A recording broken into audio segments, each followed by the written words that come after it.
Well, another very warm welcome back, all my vintage dirt bike loving YouTubers, and thanks to you all once more for tuning in to my classic dirt bike TV channel. And if you're a first time visitor to my channel, then I do hope you find something in here to entertain you with regards looking at these old vintage race bikes. Okay, coming up in my next video posting, we're going to take another look at Jim Alison's 1966 W1 SS650 Kawasaki.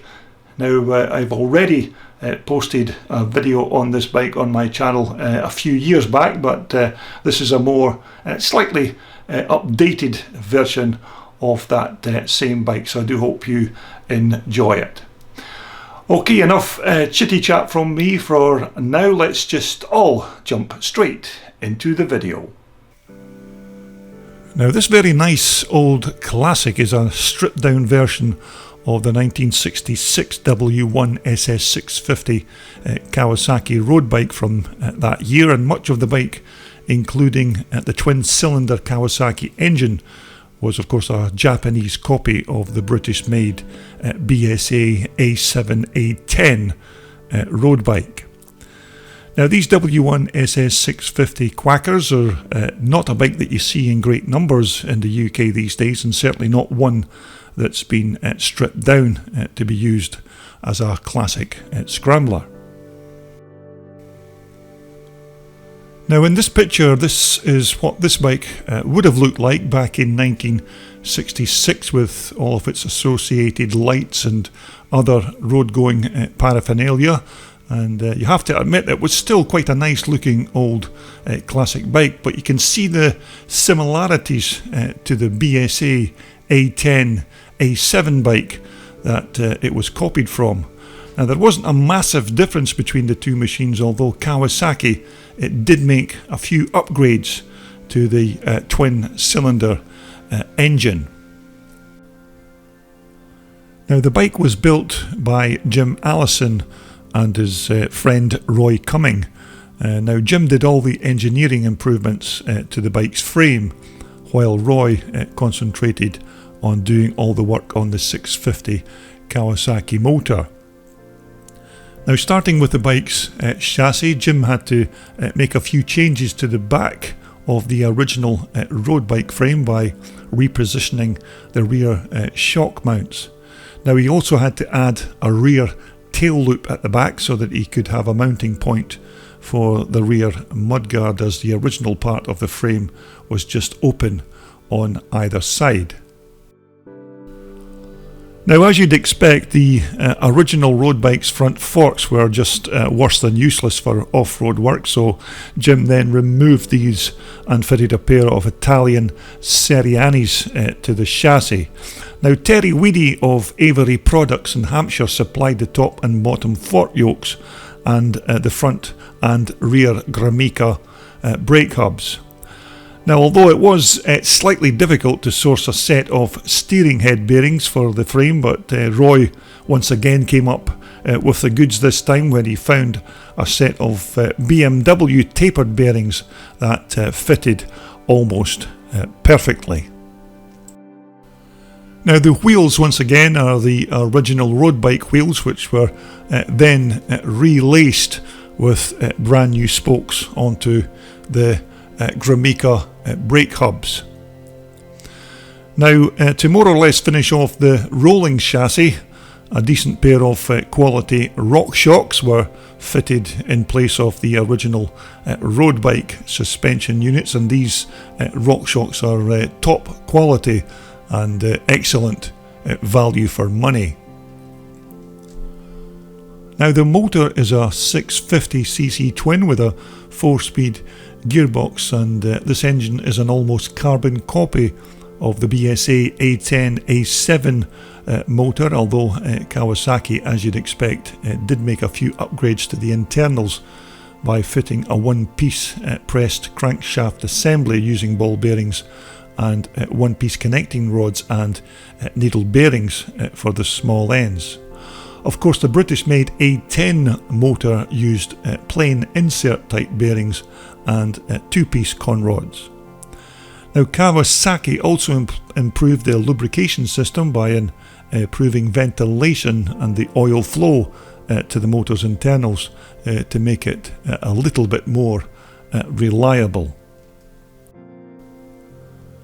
But strangely though, Kawasaki kept the gear shifter on the right hand side of this bike, as per of course the British made model, which is quite bizarre really if you were trying to sell this bike in your native Japan, when almost other machines in the country had their gear changers on the left hand side. Now the engine also had a dry sump, and the oil tank for the motor is just behind this number plate side panel, and was basically just a redesigned oil tank that was taken from a BSA Gold Star.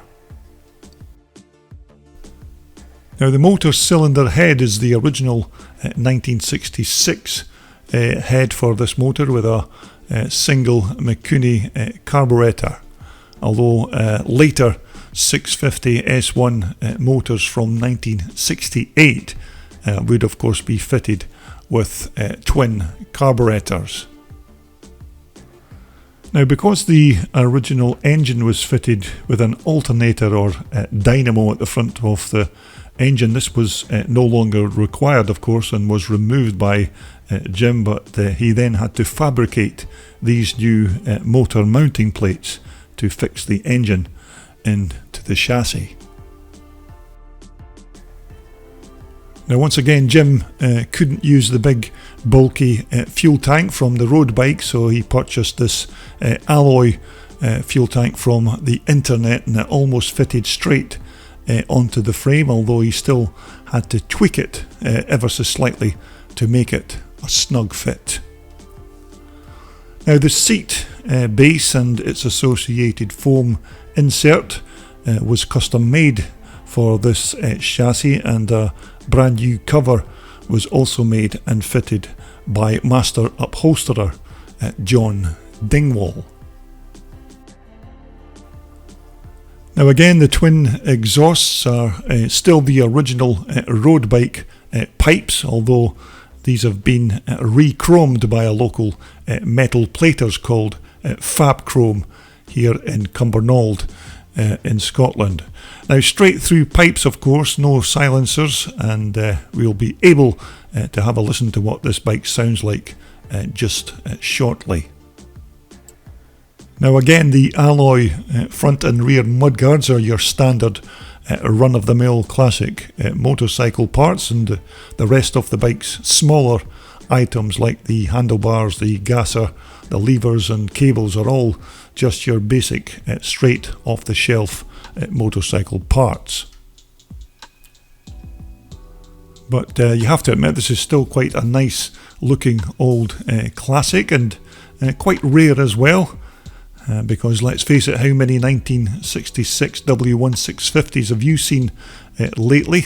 Not many, I'll wager. And in fact, I don't think I've even seen a W1650 Kawasaki road bike come to that. Although I must say Jim and Roy have built a little cracker of a vintage racer here, and if you'd like to know a bit more on the background about this bike and how it was put together, then just pick up an issue of number 68 of the VMX magazine and you'll get the full story. Although back in the day and over a 10-year period, Kawasaki built over 27,000 of the road-going versions of this bike, so you'd certainly think there would be plenty going around, although for me personally this is certainly the first one that I've ever clapped eyes on. But certainly something different to look at here on Classic Dirt Bike TV. Another beautiful old vintage racer. And and by the way, this bike sounds as good as it looks.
Well, I hope you enjoyed that very brief look around Jim Alison's 1966 Kawasaki 650. Quite unusual looking machine, and certainly one of the first that I've ever seen that's been converted into an old scrambles bike. Okay, coming up next on my channel, we're going to take a look at this quite nice looking CZ 420 belonging to Kenny Harper. Now, this is not an original bike from back in the day, but nevertheless it's certainly worth a few minutes here on my video channel, so I hope you'll rejoin me to take a look at that. Don't forget, if you like what you see here on my channel, then don't forget to hit that thumbs up button, or better still, just subscribe to my channel, and that way you'll be notified almost immediately every time I upload a brand new video. Okay, until the next time, everybody continue to keep safe and well, and we'll all speak again once more when we return to Classic Dirt Bike TV.